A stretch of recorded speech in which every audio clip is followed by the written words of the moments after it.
राजगढ़ जिले की पचोर तहसील के अंतर्गत अपनी भूमि का सीमांकन करवाने के लिए राम बाबू गौड़ बैठे तहसील कार्यालय में अनशन पर।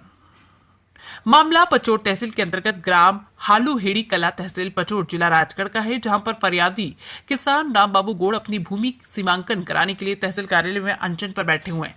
बता दें कि पूर्व में उनके द्वारा एसडीएम एवं कलेक्टर राजगढ़ को सूचित कर दिया गया, परंतु आज दिनांक तक उनकी कोई सुनवाई नहीं की गई। अब देखना होगा कि राम बाबू गौड़ कब तक अनशन पर बैठे रहेंगे। इस विषय में फरियादी एवं तहसीलदार ने क्या कहा, देखिए इस पूरी रिपोर्ट पे। ये मैं कभी से चक्कर लगा रहा हूँ। मैंने विधिवत आवेदन किया, लेकिन पिछले 3-4 साल से मेरा सीमांकन नहीं हुआ है। कभी तो ये तरमीम की त्रुटि बताते रहे, कभी ये बताते हैं कि नक्शे में गड़बड़ है, और कभी कहते हैं कि फाइल यहाँ से वहाँ भेजी है। ऐसे तमाम तरह के बहाने बना रहे हैं, लेकिन आज दिनांक तक ये सीमांकन नहीं कर पाए। आपके क्षेत्र के जो तहसीलदार है उनसे आपकी बात हुई थी? ये जो यही हुई थी। वो पटवारी का क्या कहना है? पटवारी जी मौके पे गए थे कि यहाँ तरमीम में दिक्कतें आ गई।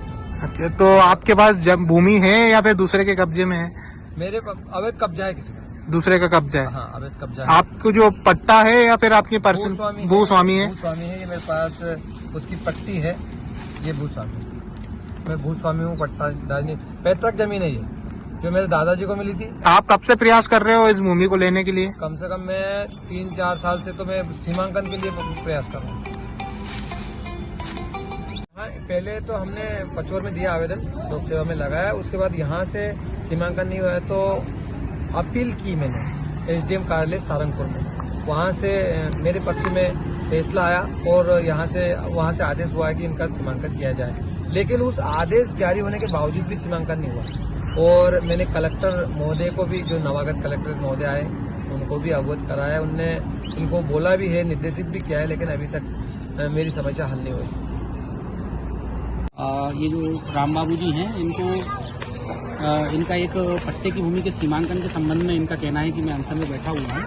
तो इनका जो नंबर है 235 वाला, वो हमने उसका सर्वे नंबर शायद मिस कर रहा हूँ, तो उसका सीमांकन हम कर चुके हैं। और इनकी भूमि पे लगभग 30 से 35 सालों से आबादी बसी हुई है। इसका नंबर आबादी से लगते हैं और इनका कभी पट्टे पर कब्जा नहीं रहा।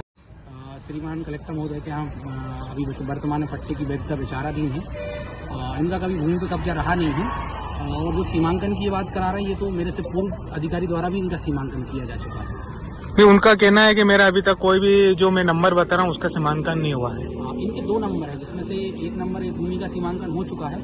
अन्य भूमि में इनके द्वारा स्वयं वहाँ मौके पर इनका जब सीमांकन किया जा रहा था तो कुछ बटांकन का इशू था, मतलब मिसल का कुछ संबंधित इशू है। लेकिन उसके बाद भी हम भूमि कम करके वहाँ इनका सीमांकन कर रहे थे ना। इनको है कि हमें ये नहीं, हमें वही एक अन्य भूमि सर्वे नंबर है, उस पर ये विचार है सीमांकन करवाना, जबकि वो नंबर इनका नहीं है। अभी ये यहाँ तहसील कार्यालय में बैठे हैं, तो अभी आपने कुछ समझाइश दी इनको? हाँ, हमने कल भी इनसे बात हुई थी, कल रात्रि में बात हुई थी, उसके पहले भी एक दिन बात हुई थी। कल हमारे पटवारी और आरआई महोदय द्वारा भी उनको समझाया गया, पर वो चूँकि इनका अगर भूमि पे कब्जा नहीं है तो ये सक्षम न्यायालय में, सिविल न्यायालय में जाके अपना टाइटल करवा के भी कर सकते हैं, पर वो मानने को तैयार नहीं।